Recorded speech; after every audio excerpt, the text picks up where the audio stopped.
Hey team, welcome back to Mayhem Mondays on the Building Better Humans Project podcast. Hello Mayhem. Hello, how are you? I'm excellent. So we've had some really good questions so far over these first few weeks of doing this version of the podcast. We'd like this to be a long-term thing because I think there's a lot of value in it. And I just want to say on a personal level that I've really enjoyed having you come into the podcast. Thank you. I've enjoyed it too. Yeah, and we get to see different sides of us, I think. Now, this is my interpretation, I guess, of the questions. There are a lot of questions that have come through around personal development, around all the things, and there's a lot of opinionated ones about us. And to me, they probably highlight that people don't know us well enough. Yeah, so it'll be good to share more things about us so that, there's no misunderstandings. Yeah, and we're totally open to the conversations. We've asked people to give us these questions, so we're open to that. Yep. And we'll answer them as professionally and with as much personal development to them as possible. So it's not just about, hey, we think your opinion's crap. It's not that. Even if we think that.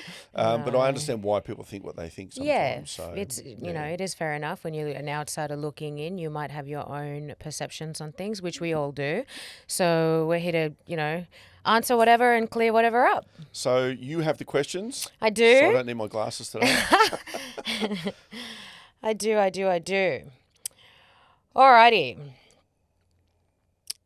Let's just dive straight into what, your page could be about. So life coaching, personal development. So we got this one in. Why do you think there are so many life coaches? It seems like a scam to take advantage of people who are in difficult circumstances. Your prices for online programs are insane with no qualifications. So why would somebody go to you instead of a therapist? I just want your explanation. I think it's a common question. I don't know if there are so many life coaches out there. I don't know, to be really honest. And I've always hated the term life coach. I don't know why, but maybe it's because of how it's seen. Do you know what I mean? Like we think of a car salesman and we think of someone who's trying to con us, and I'm sure not all car salesmen do. So I've always struggled with who am I? Is it a mindset coach? Is it a mindset mentor? Is it whatever? People talk about qualifications. I've done 2 degrees, nursing and paramedicing. I've done a 3rd degree in psychology without finishing the year that you do as a placement, but I've done all the degree side of it. So to say not qualified is a stretch. Yeah. But I don't hang my hat on those qualifications. I hang my hat on lived experiences of having experienced people from high-level athletes, military people, even through to business owners, right through to everyday people that we've helped achieve things. And so to me, why would someone pay for that? Well, actually, I'll go back a step. I don't think our prices are insane at all. So our prices range from $50 to $475, depending on the program, and that's for lifetime access. And there is so much good content in there, and I'm not just saying that because it's my content. I've actually looked at the Design Your Life program, which is 12 weeks. Every sort of 6 or 12 months, I look at it to see how I should update it or make it more modern. And every time I just go, there's nothing I would change here. Yeah. So I end up leaving it. So from that point of view, I'm really happy with it. I've seen a lot of people get crazy results from it. I've seen a lot of people. Same. I know people that have spent $5,000 for a week at a Tony Robbins program, with no disrespect to Tony, and having 5,000 people in that program with you. So you do your numbers on that to learn, I don't think, as much stuff as what I put in Design Your Life. Yeah. So I'll say that. But then I will say this. That question to me is very framed in a negative. And so to me, you're putting a value on yourself because people pay for what they want to pay for. People will spend $50 a couple of drinks. We'll spend $50 at a lunch for one of us.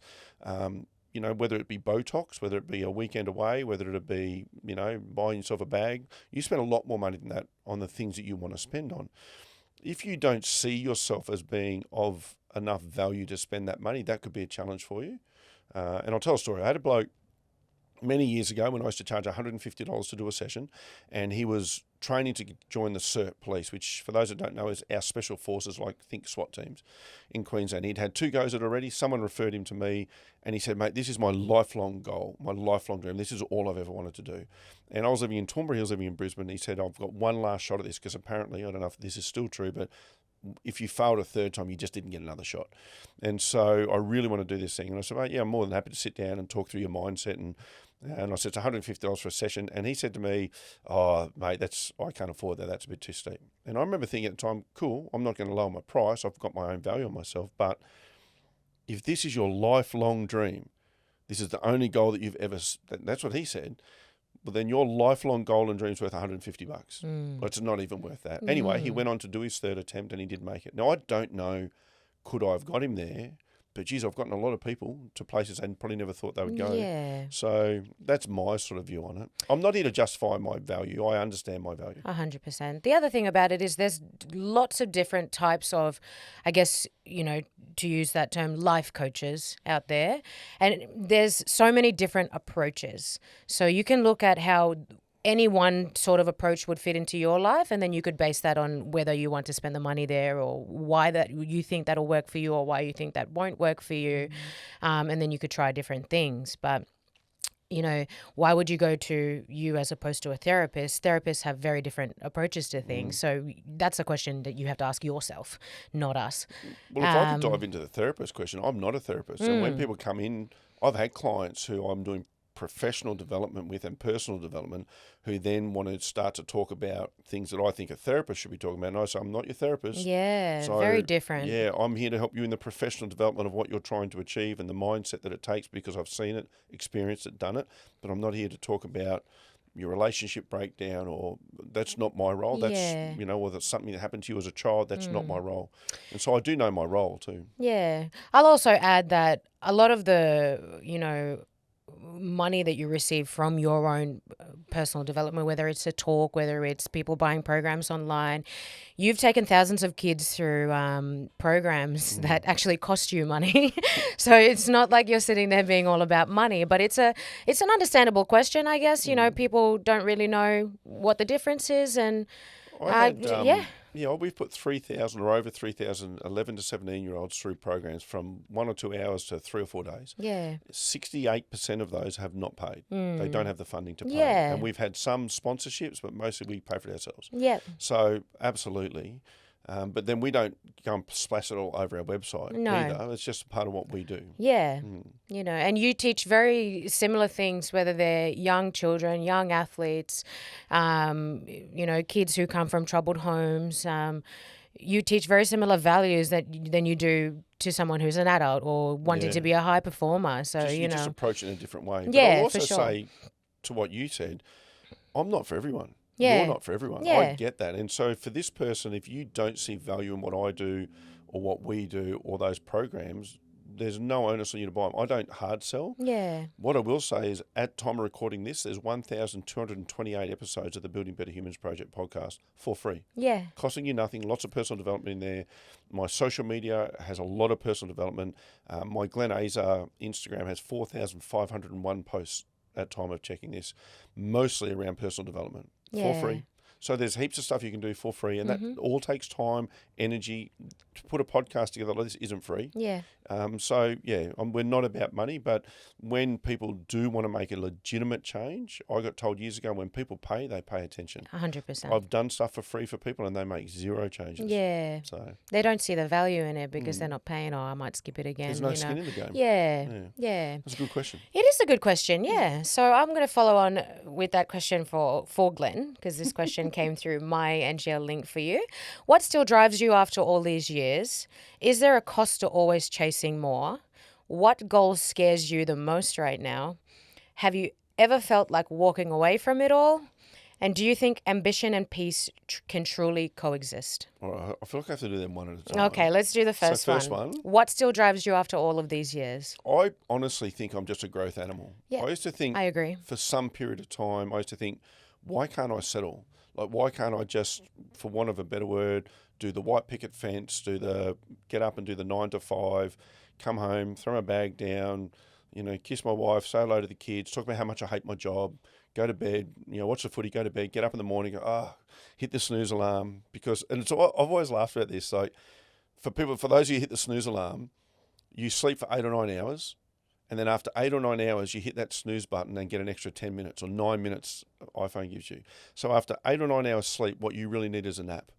Like, to me, you're not being driven by something, because I get out of bed at hours I probably shouldn't because I'm driven by something. Yeah. And then I realised I like being driven. So I don't know if I'll ever settle. I'm in my 50s now, and I hope I don't, in a way. So yeah, I'm just a growth animal. Mm-hmm. Is there a cost to always chasing more? I think there is a cost. When you try and level up, you'll experience that you lose people. Yeah. There are people that don't want to go with you. There are people that resist change. There are, I think about young, high-performance athletes. They have to say no to so many things in order to say yes to what's important to them, and that's a delayed gratification.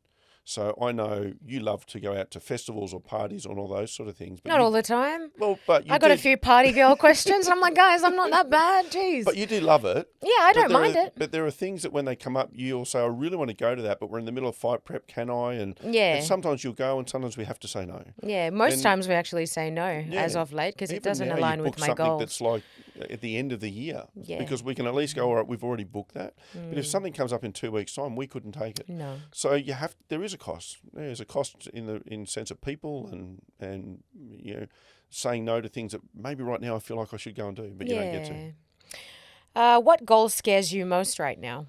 Probably my biggest goal, or our biggest goal, really, is we're building youth housing. Yep. A youth housing thing, which we're calling Montauk House, and that'll become clear to people later. But that's a PNG word around family and community and so on. And you've got to deal with government departments. You've got to build SOPs around this thing, and we've been working on this for really this and things around this for 6 months. Mm-hmm. And sometimes I feel like we're no closer to it. Yeah. And you know what I'm like. I'm up at 2:30 or 3 o'clock in the morning to do a thing. So that scares me a bit because I'm public, so I'll put all of my goals out there publicly, and I've failed at goals publicly, and I hate failing. But I also like to do it publicly because I don't want to hide behind the fact that sometimes you fail at stuff. No. We won't fail at this, No, but it's still definitely pretty not. intimidating. Yeah, it is. It's a big thing for us to do. I'm very Yeah. excited, yeah. Have you ever felt like walking away from it all? I don't really understand that question, but not per se, but I have had situations where I had a situation over the last few years where I coached someone in a professional setting who took a personal interest in me, and then I'm very clear communicator around that, and I put a boundary on it immediately that it was brought to my attention. I said, with all due respect, I understand, I'm not interested, and that's where I'd like to leave it. And then it just went on for years. It started the next day, and it's just gone on and on and on, and to the point where I wanted to close my gym. I didn't want to come into work, and I wanted to work from home. I was just so off this personal interaction that wouldn't stop. And it's weird because you think that's something that happens to women, which I'm sure it happens a lot. I know if we just want to do a fun episode, we should just go through your messages or something. I'm sure they're in there, right? Because that's what women cop. But it's unusual to happen to men. And particularly when you say, not interested, please stop. I would like you to stop. Even to the point where I asked this person, I actually banned them from our gym. Initially for 30 days, 60 days, and then altogether. I wanted to close everything then because I was just over it. Yeah. I've had that situation. But otherwise, no. I Okay. don't. There's never been. I get tired sometimes, like everyone, but Kokoda's a reset for me, and we go again. I love that. I love that. That's in my country too. Do you think ambition and peace can truly coexist? I hope they can. I've spent a lot of my life in conflict through the military and through boxing, and I like conflict at some level. But there's this inner turmoil where, and I know you get this as well, where you feel lazy when you're not doing something, but at the same time you need downtime.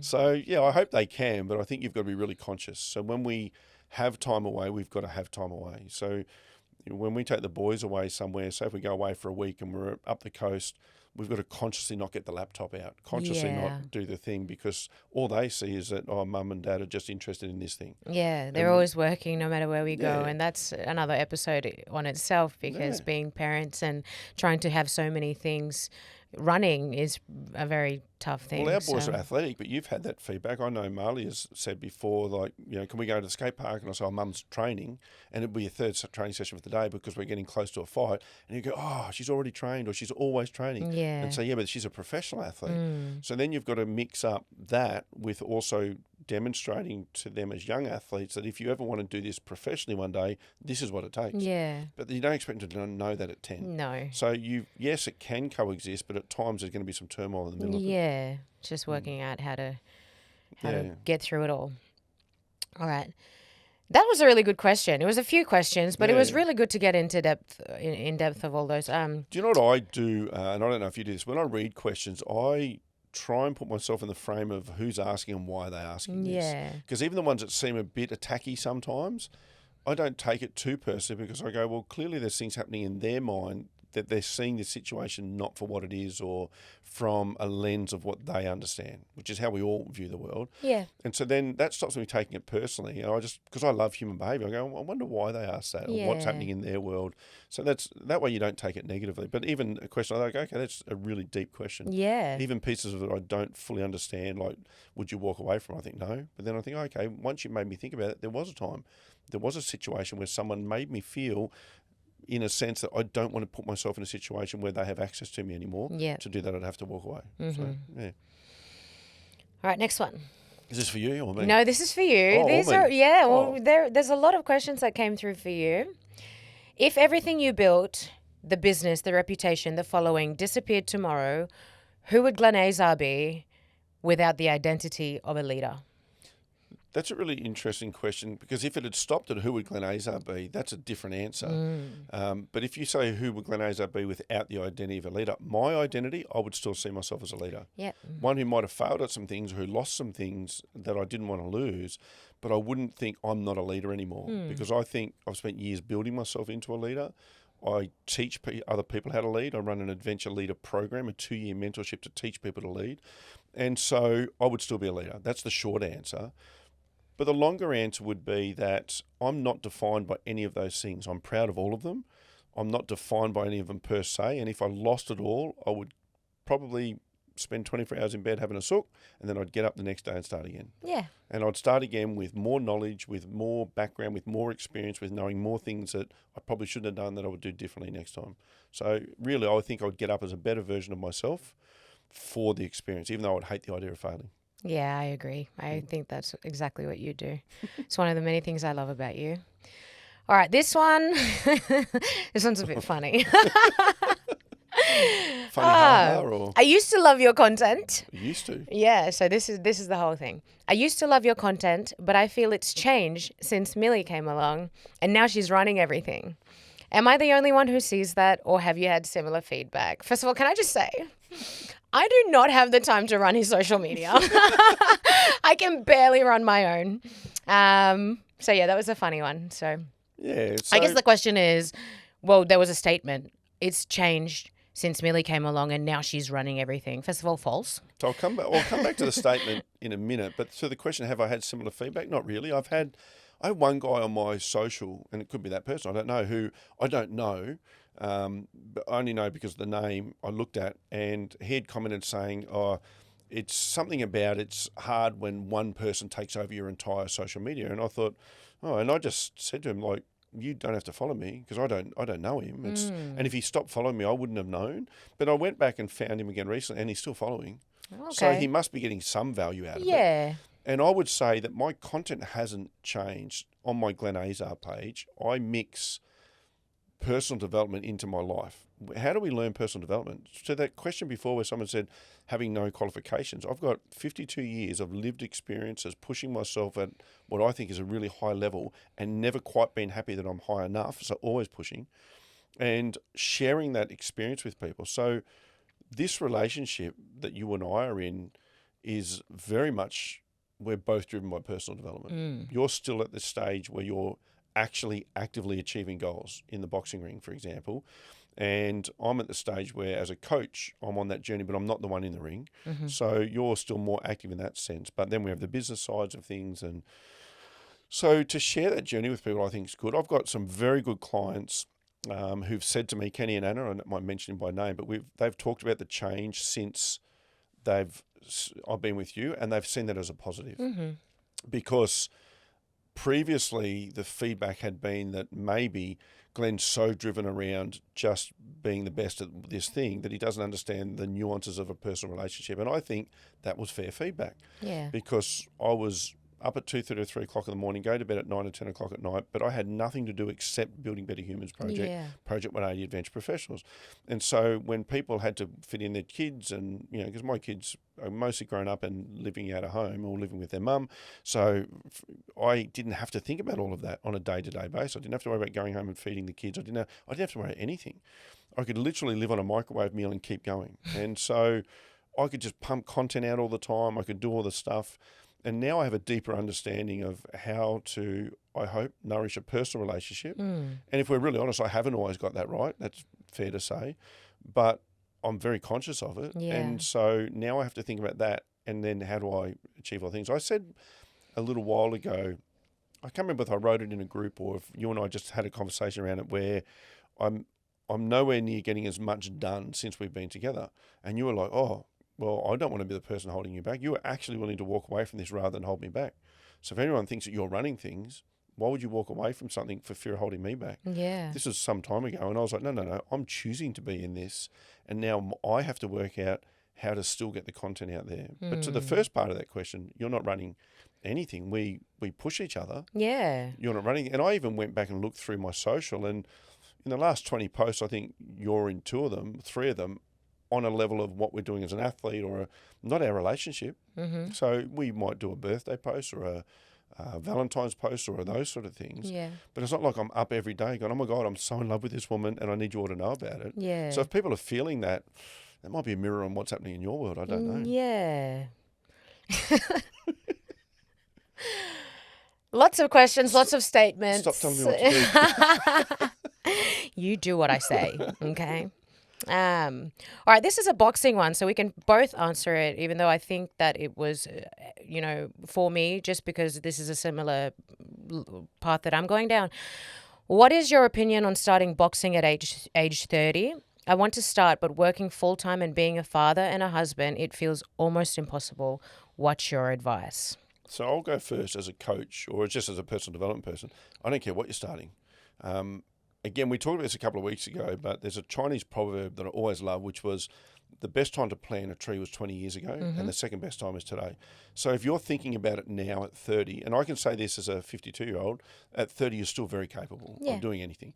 If you don't start now, even though you've got to juggle all the things, at 35 and at 40, you're going to wish you'd started at 30. Yeah. Because you're still going to feel good at 35, and you're still going to feel good at 40 if you look after yourself. I still feel good at 50. But if there's something that I wished I'd started at 30 and I didn't because I was 30, at 50 I'll be going, man, that's 20 years I could have been putting into this thing. So if something's important enough to you, you'll work out a way. Yeah.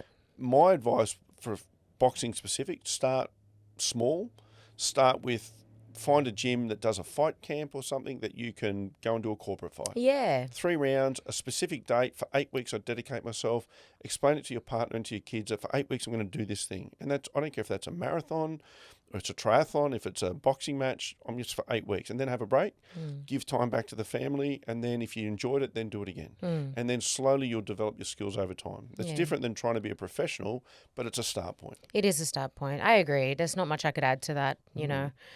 And for us, we're obviously in a situation where we can literally train in our garage. Yeah. Because we're together and I am a coach and we're both very passionate about boxing and we watch boxing together, we go to boxing together. It would be harder if this person has to then go and travel to a boxing gym and has to fit into the coaching timings. I understand that. Last night, we got home a little bit late from being away at a sports carnival with the kids. Millie still had to fit in her second session or third session for the day. So we did a boxing session. We had to try and cook some dinner for the kids in between while you're warming up. And we just made it work. Yeah. This person probably can't do that. Yeah. I understand that. So it definitely helps that you and I have that dynamic. It also depends because this person stated, or he stated, because he said being a father and a husband. So, he's working full-time. So I guess it depends on what that full-time work is, whether it's labor intensive or anything like that. Because I would hazard a guess that we do more hours than most full-time people, but it's our hours. So this morning I had a phone call with someone from LA at 3 o'clock in the morning. So I had to be up at 2:30. Yeah. So I'm still working the hours. I'm just not on a 9 to 5 or a 7 to 3 or whatever the thing is. But I do fully understand that most people have to find themselves in situations where they've got to find time or create time. So I get that. And you're a father and a husband, so, I guess sitting down and talking to your partner that this is something that you really want to do and just gauging their level of support for you is very important as well. Which is hard with our sport because people don't like their partner getting punched in the face. Yeah. So that's challenging. It can be a hard thing to watch, I always say, like, I'd much prefer my children to be footy players than boxers because it'll be easier to watch them get tackled on a field than to get knocked out in the ring. And then you once said to me, well, they're watching you, in the boxing ring. So, Yeah, they're pretty good about it. 100. All right. How do you stay motivated and strong, especially as a woman in a men's dominated sport? I'm really struggling right now with my inner voice. I once dreamed about this opportunity I have, and now I feel as though I'm taking it for granted and not trying hard enough to do better. So this is obviously someone who's a female in a male-dominated sport. Yep. I don't think it matters if it's a male-dominated sport. No. You just have to let go of all expectations of the sport. Yes. So in our sport, you get paid roughly 1/10 of what a man will get paid. And they'll tell you it's because people don't want to watch it, which may or may not be true. I don't know. But we have to let all that go. Yeah. We don't box for the money. No. And I've had athletes that have complained about the money, and that's become an issue for them. But you can't control it. What we can do is just be really good at what we do. Yeah. So let go of any expectation that anyone, general public, women, or more specifically probably men, are going to love you for playing the sport that was previously male-dominated. Times have changed. There is no male-dominated sport, not even rugby league, rugby union, not boxing, even though statistically they're male-dominated right now, but that is changing, and you have your pathway to play, and if that's what you want to do, give it 100%. And I'll also say this, if you don't feel like you're taking full advantage of it, that needs to be on you. 100%. I did a work with the Gold Coast Titans girls, and at the time Shannon Marto, who people may know, great girl, and she was in that team, and I just talked to the whole team about, I don't swear much on the potty as such, but don't shit in the nest that you live in, basically. And what that meant was, and she picked it up because she said, I love football, but there are times when I've brought my emotional stuff from outside football onto the football paddock, and I realise now I'm shitting in the place that I love. Because I also said to her, why do you play football? And she said, because I love it. It's my escape from the world. And then she said, but after all that conversation, I realised I'm bringing my stuff into it. Whereas if this is my happy place, why would not make it my happy place? Like bring 100% of myself to that and then look after my other stuff when I walk away from it. Yeah. So if you're not giving 100% to your sport and you genuinely want to be there, then I would just say learn to drop your stuff at the door, whether you're walking into the weights room, a boxing ring, a football paddock, and just be that athlete and then pick up all the other stuff on the way out. Yeah. You also mentioned I once dreamed about this opportunity I have. That's a goal. Like that's pretty good in itself, that you once dreamed about where you are right now, and then you're allowing other things such as, being a woman in a men's dominated sport, that it doesn't matter, just block that noise out and then always come back to your why, which we've spoken about before. So why are you doing this? Why are you doing what you do every single day? And if it's not strong enough, then you're not going to continue doing it. And the male dominated sport thing is about, I want and need them to respect me. Who cares? Yeah. Do you respect you? Yeah. Are you doing what you do, and are you respectful of yourself in the process? And if you are, that's all you can ask. Yeah. Love it. I like that question. I do like that question too. All right, this one was, how do I become more confident? I love your outlook and energy. I would love to be you for a day. There's a lot that comes with being me. Can I jump in first? Because we talked about this last night. You probably do want to be Millie for a day, to be honest. Like, you are very driven, but also you don't know that because you don't know what a 24-hour looks like necessarily. You don't know the ups and downs. You don't know the tears that happen because sometimes, like, let's be honest, you might feel like I'm not being a good enough mother. Yeah. Because I'm training and eating and sleeping. And I think most women, and I think a lot of dads go through that as well. But at the end of the day, you've just got to respect the whole process of what you're doing and then not assuming that someone else is having a much better day or a much better process. Yeah. You see the highlights. You see us in a boxing ring. You see, hey, we lost a fight recently that we feel, honestly, we got ripped off. Well, that didn't feel good. It felt really, really not good. Yeah. I was very polite and professional about it, the way that you have to be. But I had a cry, when it was just you and me in the car. Yeah. Yeah, out of just a little bit of frustration, I guess. Yeah. I'm getting emotional now. Because we talk about controlling the controllables, and you did that. You controlled all the things you could control. We trained hard. We won 4 or 5 rounds out of the 6 rounds, and somehow we didn't get given the fight. Yeah. And that wasn't just our opinion. That was common feedback. So when you've controlled all the controllables, it hurts when you get robbed. So, yeah. But do you want to talk to the confidence part of that question? Yeah, confidence for me is a very learned, and it's you have to carry it every single day. So I guess number one thing about being confident is doing what you say that you're going to do, and then you'll build confidence that way. Just because you build confidence in yourself, like, I did exactly what I said I was going to do for today, and then tomorrow, and then the next day, and then the whole week, and then 2 weeks, and then eventually you're confident in yourself because you're like, oh my God, I can do all those things that I said I was going to do. The second thing about being confident for me is blocking out the noise of what other people think, because And even what you perceive they think. Because a lot of the time we respond to what we perceive people are yeah, thinking. so We you're don't know. worried about people's maybe opinions, and that makes no sense because some people are not even thinking about you at all. So Like if we look at those negative questions we receive, we could think, oh, everyone hates our relationship, or yeah, and then there was a person a couple of weeks ago that said most people agree with me. Well, that's not true because we had so much feedback to the opposite.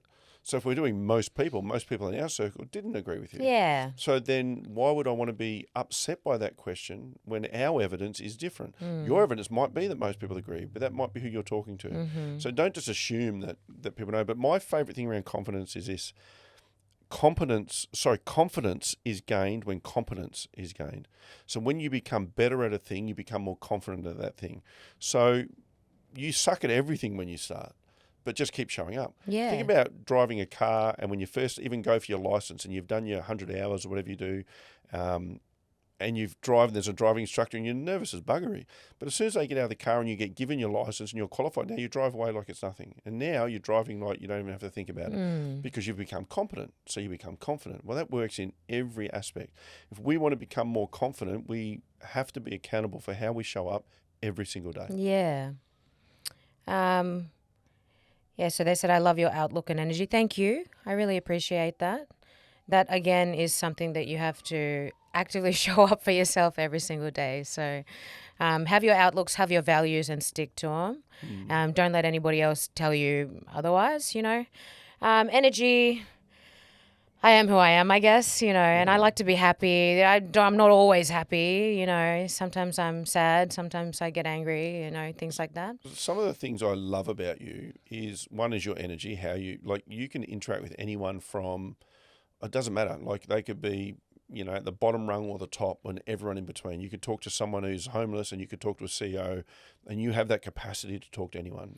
You bring a certain energy and people want to talk to you. Yeah. But also, and I've told you this privately, obviously, but I'll often stand behind you when we walk places because I admire the way you walk. You walk like you sort of own your space, and it's not like you're arrogant or own the world. You're just very confident in your space. Yeah. And my space is where I'm standing right now. And I know I have that similar thing. And when we walk together, that's how we are. And it's not an arrogance. It's not we think we're better than everyone else, but I also don't think we're less than anyone. We just own our space. Yeah. And I actually really love that about And you can tie that to what you said before about me being able to talk to anybody. It's because I genuinely don't think I'm above you. I don't think I'm below you. We're all people in this world trying to survive. Just having a crack. Yeah, just having a go at life. Thank you for that question and what you said in there. I really appreciate it. Where are we going to go now? All right, this one. I get nervous when she gives me that look. Don't be nervous. I like the inspirational quote posts, but why are they always accompanied with Glenn looking intimidating? I've never understood the connection. I read this question and then I had a little look at your Instagram and I was trying to find the intimidating ones. And I was like, I can only see you smiling or half smiling or maybe just looking dead at the camera. Or there was one with you and Christian where you're looking directly at him. How can you be intimidated by that? So I didn't really understand that question, but I guess, that, yeah, I really didn't understand that one. You said something which is interesting. You said, is he intimidating or are you intimidated? Yeah. And that's not being smart. That's... because I initially thought maybe it's I had all these sort of black and white sort of photos done, and I have a very stoic approach and look, but it's also about how you know people. Years ago, when Brooklyn, my oldest daughter, was 14, I was taking her to school and she said to me, all my friends are scared of you. And I said, what are they scared of? She said, I don't know, they're like just scared of how you look. And, you know, and I said, well, if they don't do anything wrong, they've got nothing to be scared about. Obviously, I was just joking. But then she looked at me and said, how is anyone scared of you? Because she sees a different version of me. And you see a different version of me, but I don't think I'm scary at all. But I have had that feedback in the past. And it's not intentional. I just have a very stoic approach. I normally don't show a lot of emotion, even when I'm in a room, until I get to know someone. I can be a bit closed off to someone until who are you, and suss them out. Yeah. You know, I think I'm doing that less and less over the last few years, but I do still do it. Yeah. But I don't intend to do that in my social. No. So that's an interesting one. But, it is I'll an be conscious interesting of one. Yeah. Take that feedback. Smile a bit, jeez. Millie runs on my social, so she'll change that. No, I'm joking. I'll make him smile for you guys. All right. This actually ties on to that one because, let me read it. I was in the army with you many moons ago. I hated you at the time because you were always on my case. Nothing I did was ever good enough. Getting older, and I hope more mature, I realized that you were trying to push me to be better and to hold a standard. I guess this is a roundabout way of saying thanks. I like that. There's no question. It's just a statement. Yeah, thank you. I would imagine that was someone that was with me in Townsville. I went through a phase in Townsville. We were in a ready reaction force. That was the deployable force. So we used to rotate between Darwin and Townsville. When I was in Townsville, you got to be ready to go. 24 hours, you're ready to go. You can't even leave Townsville. You can't be more than 50 kilometres from base without having someone relieve your position. So if I wanted to go away, I would have to find someone who could fill my position while I went away. I had this absolute undying belief that because we're training for war, you need to be the best that you can be. Me individually, but also the people I was responsible for. Because in our industry, if you're not, people die. People have, like, my life is in your hands as well. So when I'm operating overseas and I'm over there with a dozen soldiers that I've trained, I need to know they're at their best for each other. So they've got each other's back. And so I did have a pretty tough standard. I was very exacting. You know, I've had that feedback. I had feedback years ago where some guy wrote on my Facebook page when Facebook first started doing pages about how can you be this personal development guy? You treated me like shit when we were in Townsville. And I apologise if anyone felt that I did treat him that way, and I can see how you would see that. But I will maintain that we were preparing for war, and we didn't know when those wars were going to happen. And we went into war zones at different times, and I went with people that I felt very confident were going to be able to do their jobs and handle it. And I noticed a very strong correlation between people's physical health and their mental health when we went into war zones. There are soldiers who aren't super fit, who don't look after themselves, who get medical restrictions for everything. And then when they go into war zones, they struggle because it's a very tough environment to be in. But worse than that is, what if your best mate was killed because you didn't do something well enough? That was my driving force. So I was very intense back then. I'm much softer now, but I can't apologise for that in the sense that I don't want people to have felt like that. I'm a bit older, a bit different. But at that time, I was in my 20s. And which now I look back and think I was a baby, really, but I was responsible. I was leading people. I was responsible for people. And I just took my job very seriously. Would I be incorrect in saying that that's sort of the expectation of the military? It's a little bit rough. It's a little bit tough. They're going to tell you how it is, you know. And so we used to have a thing that I understood when I was in the army that was what they call a robust conversation policy, which is we don't have time to mollycoddle people. We don't have time to, and I'm not disrespecting the civilian world where you have time and space and then current age where feelings and emotions are a thing, but you don't have time for that in a war zone. So when you got things wrong, people just say, mate, that was bullshit and it shouldn't have happened. Yep. And you didn't take it personally. You didn't say, oh, he said I was shit. He said what I did was shit. Yep. Unless I know I was shit, then I would look at that situation and say, well, or you would just say to them, well, what do I need to do better? And they would tell you, you need to do this, this, and this. Okay, you go away and you do that better. Yeah.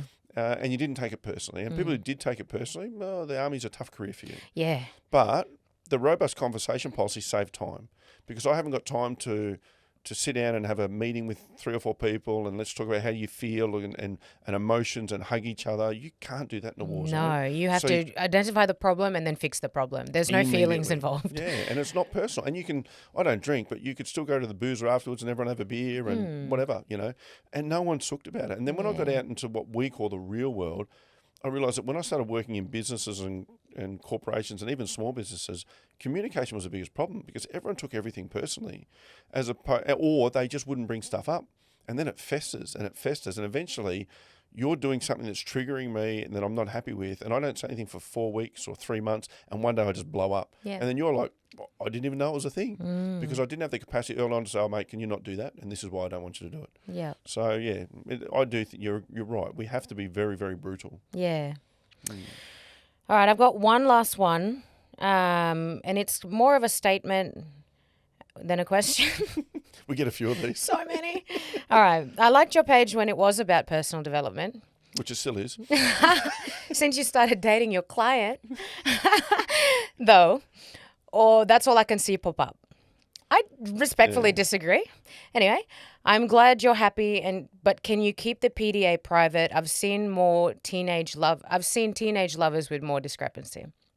So I don't agree, and you're entitled to your opinion, but I don't agree. Firstly, there's sort of a passive aggressiveness in the statement of dating your client, obviously, and clearly that's challenging some people because that's some of the questions that have been coming through. But from a personal development thing, I'll say this: my page is about personal development, and we're talking about the Glen Azar Instagram page. I assume it's got 7,000 followers. But I do have a Building Better Humans project page, and it has over 1,000 followers, but not many. So if you just want personal development, besides the fact that there are thousands of them out there, you could go across the Building Better Humans. Yeah. I only made Building Better Humans project because when I got back into boxing back in sort of 2020, I started training. I was training Taylor first, then a couple of other fighters, and I realised that a lot of my posts were about boxing. And I thought maybe people don't like all the boxing, so I thought I'll do a Building Better Humans page for just personal development and then a little bit of boxing. But boxing and adventure and even our relationship, it is all a part of who we are as humans. It's all part of personal development. So I very rarely post something that doesn't also have a personal development message. So, yes, like I said, with our relationship, and even with the kids, we'll post some things, mostly in stories, but my actual post generally have to have a personal development message as well. Yeah. And I'm not asking people to be on board with that message. I'm just sharing life insights. I'm such an imperfect human. And, I used to hate this gurus and all that sort of stuff idea. No, we're just all people, like you've said. We're all doing our thing. I'm living the best life that I can. I'm genuinely happy for the first proper time in probably, I can't remember how long, if I'm really honest, maybe in my life. And I don't say that as a soft, sobby story that, my life was so hard before. No, my life was fine, but I didn't understand this personal side of me. I didn't get to see it. And a lot of people have appreciated that, and some people haven't. Yeah. But honestly, I'm not begging people to follow me. There are so many other people you can follow. 300 million people can follow Kim Kardashian. What value are they getting? I don't know.